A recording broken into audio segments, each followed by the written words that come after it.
Boa noite. O Orçamento de Estado agitou hoje as bancadas do Parlamento e a abertura deste 24 horas. Em São Bento, Governo e oposição envolveram-se no primeiro dia de um debate político sobre as despesas e as receitas públicas do próximo ano.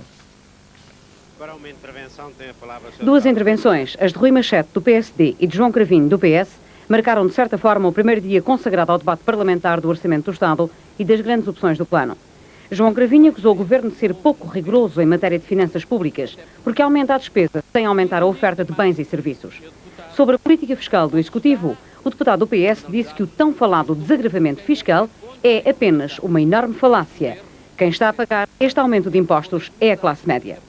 O deputado Rui Machete, do PSD, defendeu o Orçamento do Estado, dizendo que merece uma nota claramente positiva, mas teceu também algumas críticas à previsão da taxa de inflação, considerando-a demasiado otimista e criticando também alguns aspectos das grandes opções do plano. Para o PCP, o orçamento agrava a injustiça fiscal, lesa as autarquias e diminui o peso dos salários na distribuição das receitas. O deputado Otávio Teixeira, do PCP, criticou também a previsão da taxa de inflação. Críticas ao governo em matéria de inflação vieram também de outras bancadas da oposição. Críticas a que o Ministro das Finanças respondeu, dizendo que os deputados estavam habituadíssimos a ver as previsões das taxas de inflação largamente ultrapassadas e neste momento são apenas em 2 ou 3 pontos percentuais. E isto é que é gerir bem o país, disse Miguel Cadiz. No que toca à educação, à cultura e à investigação, o destaque foi para a intervenção da deputada independente do PRD, Natália Correia. O peso da cultura neste orçamento desce em relação a 88 e mantém-se longe do limite mínimo desejável de 1%, disse Natália Correia. Sobre a educação, a deputada do PCP, Lourdes Espanhol, declarou que o orçamento compromete a realização da reforma educativa. O destino que o Governo pretende dar às receitas das privatizações e da criação de um fundo de estabilização da segurança social foi criticado pelo PCP e pelo deputado do CDS, Nogueira de Brito.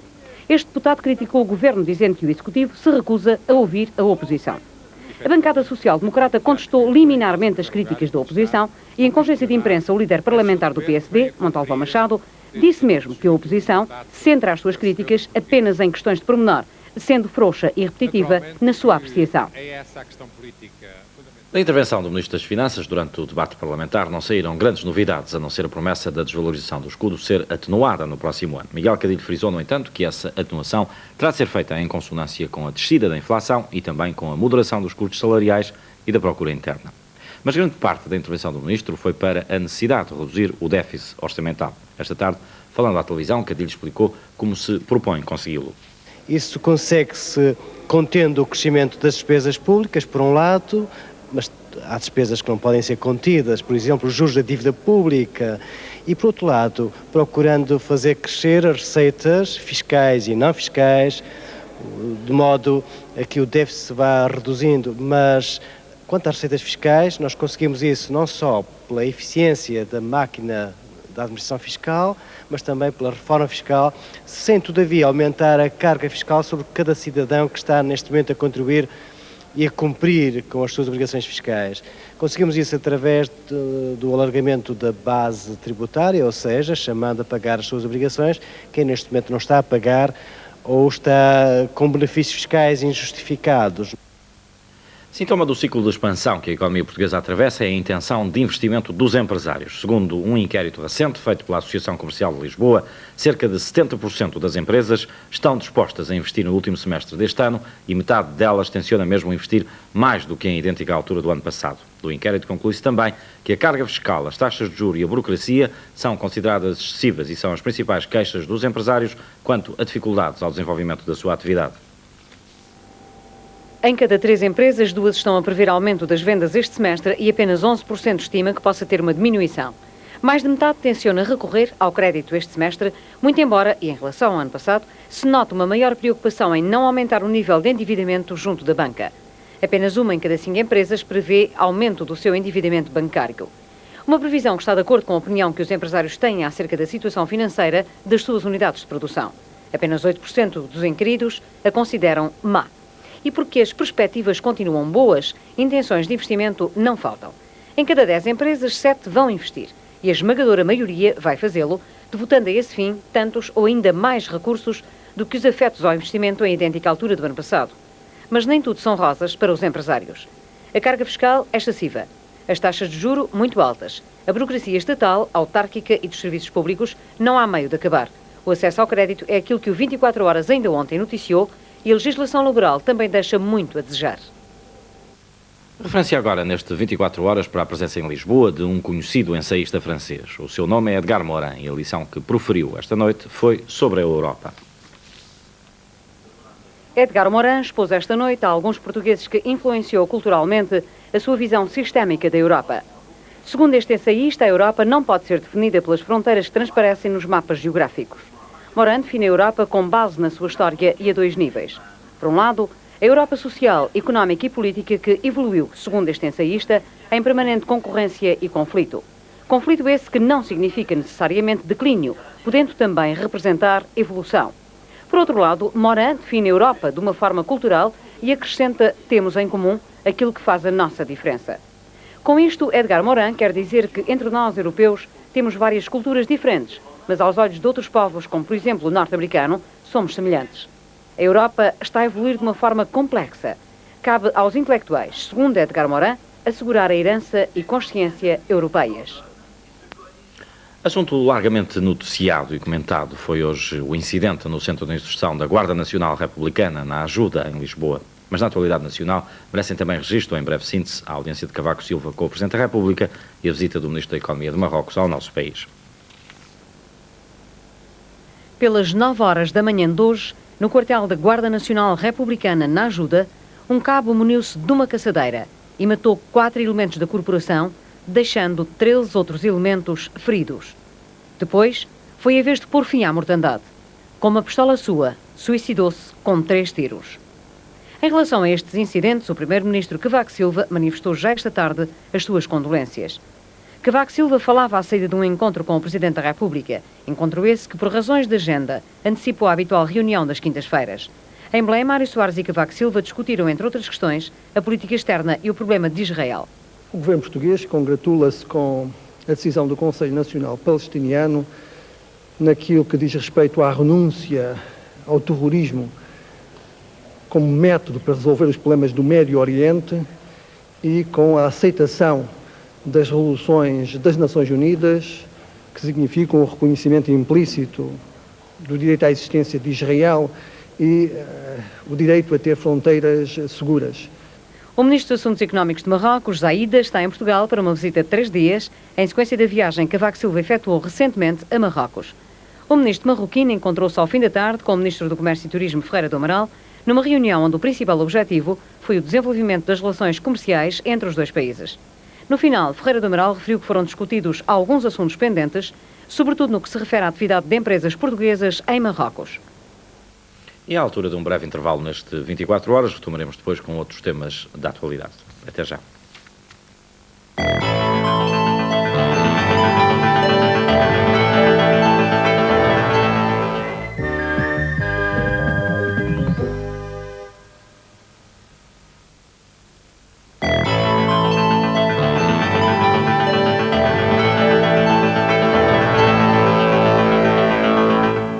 Foram sobretudo questões europeias que dominaram as conversações de hoje em Montpellier entre Filipe González e François Mitterrand. É que a Espanha e a França vão partilhar a presidência da CEE no próximo ano. Mas os dois estadistas tinham ainda em agenda um outro assunto, a cooperação antiterrorista.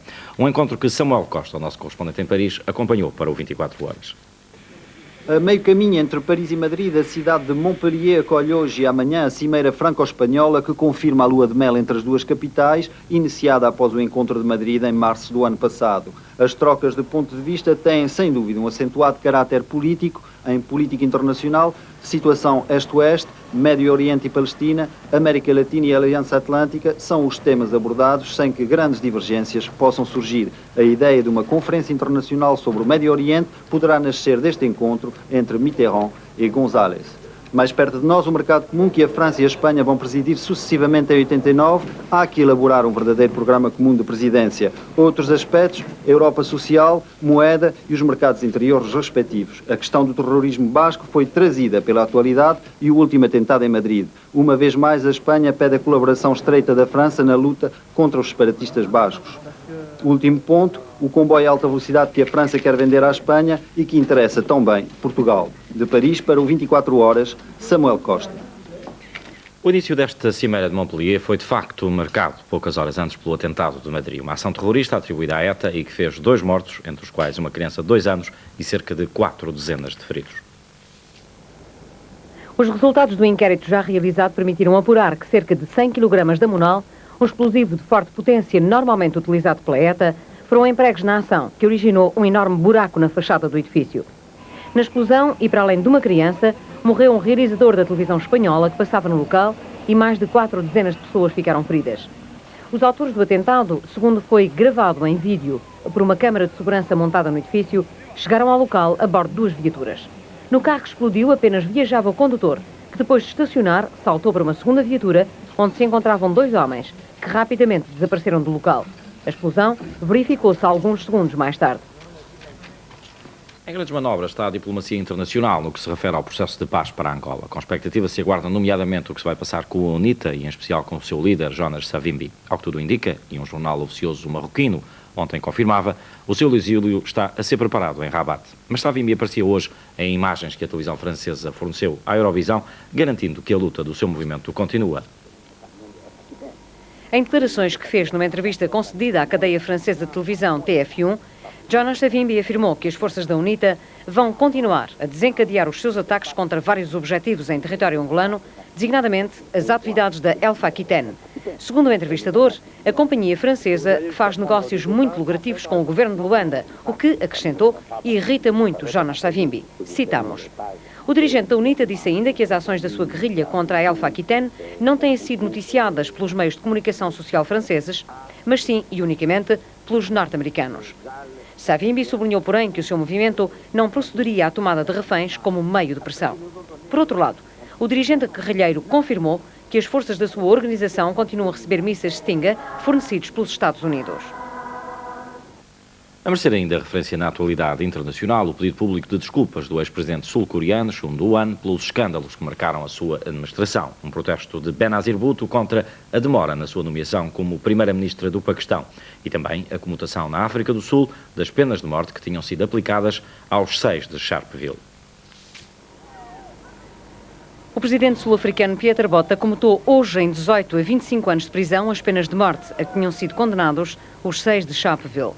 A comutação foi anunciada poucas horas depois da Justiça do país ter rejeitado um último recurso interposto pelos réus para conseguir a reabertura do seu processo. Os 6, 5 homens e uma mulher, todos negros, tinham sido condenados à pena capital há 3 anos pela sua participação no assassínio de um dirigente municipal. No Paquistão, a dirigente oposicionista Benazir Bhutto insurgiu-se hoje contra a demora na sua nomeação como primeiro-ministro e responsabilizou pelo facto os seus adversários políticos da Aliança Democrática Islâmica. Segundo Benazir, pelo direito constitucional, político e moral, o seu Partido Popular Paquistanês não pode deixar de ser convidado a formar um novo governo do Paquistão. Nas eleições do passado dia 16, o partido de Benazir conquistou 92 dos 215 lugares do Parlamento. Na Coreia do Sul, falando ao país diretamente pela televisão, o ex-presidente Chun Doo-hwan pediu desculpas pelo que disse terem sido as irregularidades, o autoritarismo e os escândalos que caracterizaram a sua administração. Chun afirmou que vai devolver ao Estado mais de 23 milhões de dólares que reteve em seu poder depois de ter abandonado a presidência, bem como todos os seus bens. Pouco depois, o dirigente oposicionista Kim Dae-jung considerou insuficientes as desculpas de Chun e exigiu um inquérito completo às ações da sua administração. Enquanto, nas ruas de Seul, estudantes radicais protestavam contra as declarações de Chun e se envolviam em recontros com a polícia de choque. Regressamos à atualidade nacional com uma informação que nos acaba de chegar de Faro, segundo a qual um iate inglês se encontra em perigo ao largo do Cabo de Santa Maria. Desconhecem-se ainda outros pormenores sobre a situação, sabendo-se apenas que o iate tem 3 tripulantes e que 2 terão sido já salvos. Mas hoje, no Algarve, foi também notícia o apresamento de 8 pesqueiros espanhóis apanhados a pescar ilegalmente em águas territoriais portuguesas. As nossas autoridades marítimas aplicaram aos mestres das embarcações a multa mínima de 200 contos a cada um. A reportagem da delegação da RTP em Faro. Os pescadores espanhóis estiveram durante todo o dia de hoje na capitania do Porto de Olhão, a fim de serem ouvidos nos processos individuais de cada barco. Apesar da capitania afirmar que a apreensão dos 8 pesqueiros espanhóis se tratou de uma rotina de fiscalização por parte da Marinha de Guerra Portuguesa, Os pescadores espanhóis continuam a afirmar que pescavam dentro dos limites legais permitidos pelo acordo de pescas. Recordo que os barcos espanhóis só podem pescar longueirão entre a foz do Guadiana e o meridiano da Torre de Aires, na costa portuguesa, segundo o acordo de pescas entre Portugal e a Espanha. O local do apresamento, assinalado neste mapa, situa-se 2 km fora deste limite. Os 8 barcos estão retidos no porto de Olhão e as autoridades portuguesas negam que esta operação seja uma retaliação pelo facto de as autoridades do país vizinho terem apresado há 8 dias pesqueiros portugueses na zona de Huelva. Não há e não houve qualquer diretiva aos navios da fiscalização da Marinha de Guerra Portuguesa no sentido de intensificarem mais ou menos, ou aumentarem ou diminuírem as suas atividades de fiscalização. Eu repito, esta retenção das embarcações de pesca espanholas e o encaminhamento aqui para o Porto de Olhão resultou de uma operação de fiscalização de pesca de rotina dentro das águas da jurisdição nacional levadas a efeito por um navio com essa missão atribuída. Em Valongo, os motivos de conversa foram outros, em especial junto da Câmara Municipal, onde os habitantes se concentraram para protestar contra os cortes de luz decididos pela EDP. Uma questão antiga que tarda em ser resolvida. A situação em Valongo esta noite é calma, mas durante o dia os ânimos estiveram agitados. Os habitantes do concelho protestavam contra a decisão da EDP de reduzir o fornecimento de energia à região, o que teve como consequência que, em alguns locais, houvesse cortes de luz desde a madrugada de ontem. A EDP justifica a sua decisão, acusando a Câmara de Valongo de não pagar qualquer fatura desde 1981 e de ter uma dívida acumulada de 7 milhões de contos. A Câmara contesta estes números e afirma que as verbas a pagar são bastante menores. É evidente que ninguém gosta que lhe devam dinheiro, não é? No entanto, é natural também que quem pague saiba o que vai pagar. Porque nós entendemos aqui que a nossa dívida não é de 7 milhões de contos. Sejam quais forem os números certos, o facto é que há uma dívida para pagar. A EDP propôs como alternativa ao seu pagamento que a autarquia lhe concedesse os direitos de distribuição de energia na região. A alternativa é essa que a Câmara de Valongo aceitou. Só que, diz a EDP, o contrato que formaliza essa transferência ainda não foi assinado pela autarquia. A Câmara diz por seu lado que, estando marcada para amanhã uma reunião de autarcas da região sobre o problema, a EDP está a exercer uma pressão intolerável.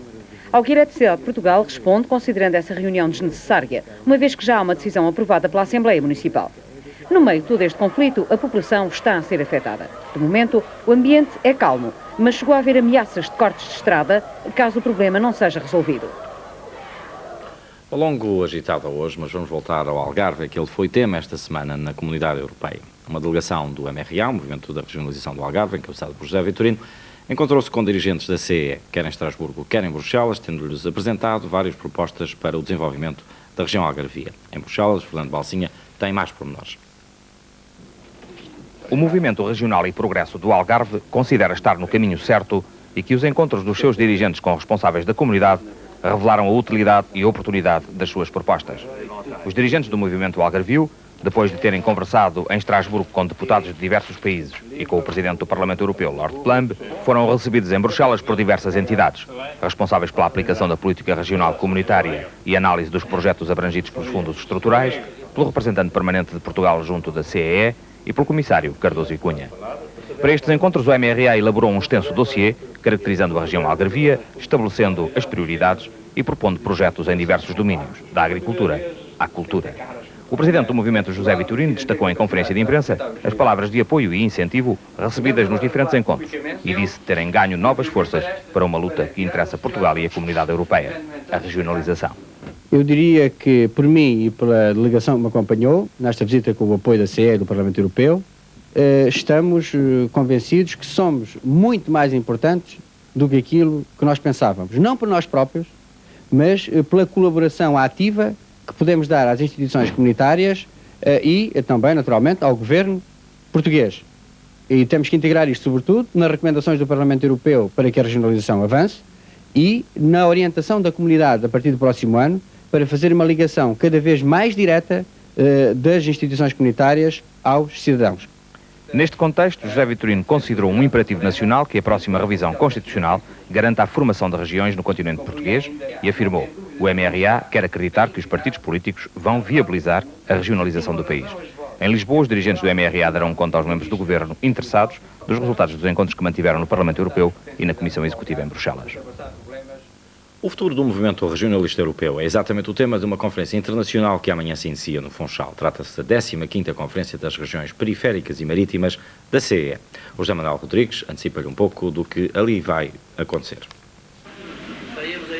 A estratégia da Conferência das Regiões Periféricas e Marítimas da Comunidade Económica Europeia perante os grandes desafios do mercado interno de 1992 e a reforma dos fundos comunitários serão os dois grandes temas que dominarão esta 15ª Conferência. Aqui vão estar presentes 250 participantes representando 80 regiões europeias. Na sessão inaugural, Alberto João Jardim, que é o presidente desta conferência, fará a apresentação do seu relatório sobre os resultados obtidos durante o mandato. Admite-se nos meios ligados à organização que o chefe do governo madeirense possa ser reeleito para o novo mandato à frente dos destinos desta conferência. Aguarda-se também com expectativa a leitura da mensagem que Jacques Delors, o presidente da Comissão Europeia, enviou a esta conferência. Conferência que encerra na sexta-feira à tarde. 15ª Conferência das Regiões Periféricas e Marítimas no Funchal. Mas outros assuntos farão também notícia nas próximas horas. Para o Palácio de Belém, Mário Soares tem marcadas várias audiências, a primeira das quais com o Conselho de Concertação Social. Ao fim da tarde, o chefe de Estado presidirá a sessão solene comemorativa dos 50 anos da Ordem dos Médicos, ao que seguirá um jantar de confraternização no pavilhão do Instituto Superior de Agronomia. Entretanto, na Assembleia da República prossegue o debate do Orçamento de Estado por 89, assim como das grandes opções do plano para os próximos 4 anos. Jaime Gama estará amanhã em Aveiro, onde ao fim da tarde dará uma conferência de imprensa para a apresentação da sua candidatura ao cargo de Secretário-Geral do Partido Socialista. Por seu turno, em Lisboa, termina a reunião extraordinária do Comitê Central do PCP, cujos trabalhos se prolongaram por 3 dias. No plano internacional, referência para a reunião do Conselho de Ministros do Ambiente da Comunidade Europeia, que amanhã terá lugar em Bruxelas. O Estado de Estado do Ambiente, Macário Correia, participa na reunião. Em Moscou está o Ministro Roberto Carneiro, titular da pasta da Educação, fará uma intervenção na conferência sobre a droga e a violência no desporto, que decorre durante 2 dias na capital soviética. Voltando à atualidade nacional e de novo em Lisboa, referência para o primeiro encontro nacional do programa Infor Jovem. O Ministro da Juventude, Couto dos Santos, vai estar presente na sessão de abertura. No plano cultural, destaque para os concertos da Nova Filarmonia Portuguesa, que amanhã terá lugar na Sala do Senado da Assembleia da República, e para um outro no Teatro Nacional de São Carlos, comemorativo dos 50 anos do British Council. Finalmente, no Teatro Municipal de São Luís, realiza-se um espetáculo bailado pela Companhia de Dança de Lisboa. Em estreia, os bailados Mãos de Vento e Handel Opus 6, número 7. Se se interessa por biografias, registro que a partir da manhã também poderá encontrar nas bancas uma do atual Presidente da República. É sobretudo o homem político que a jornalista Teresa de Sousa procurou transpor para este seu livro sobre Mário Soares. Porque a vida o apadrinhou e lhe deu todos os destinos possíveis, Mário Soares, modelo de pessoa viva, foi crescendo por entre um combate que nunca o esmagou e, pelo contrário, lhe permitiu chegar ao topo de uma carreira política que o revela agora em toda a plenitude da sua dimensão humana. Foi assim que o professor Agostinho da Silva definiu em traços gerais a vida de Mário Soares, agora em livro da autoria da jornalista Teresa de Sousa. Uma biografia, segundo a autora, distanciada e ao mesmo tempo apaixonada, que relata os factos mais significativos do percurso de Mário Soares, como homem, como político. Há mesmo quase uma identificação, não total, mas muito grande entre o político e o homem. Não que o Dr. Mário Soares não goste de viver a vida normal, como o livro também explica, e seja mesmo uma pessoa que gosta muito de viver a vida e vive-a com grande prazer. Mas, de facto, tudo nele é muito político. Ele tem uma vida de uma intensidade política extrema e isso é, de facto, o aspecto mais importante desta biografia. Uma biografia de Mário Soares. Falta dizer-lhe que a meteorologia não prevê grandes alterações quanto ao tempo para amanhã. No continente e em geral, céu pouco nublado, nas regiões autónomas estão previstos períodos de chuva. Terminamos aqui, em nome de toda a equipa que produziu e realizou este 24 horas. Boa noite e até amanhã.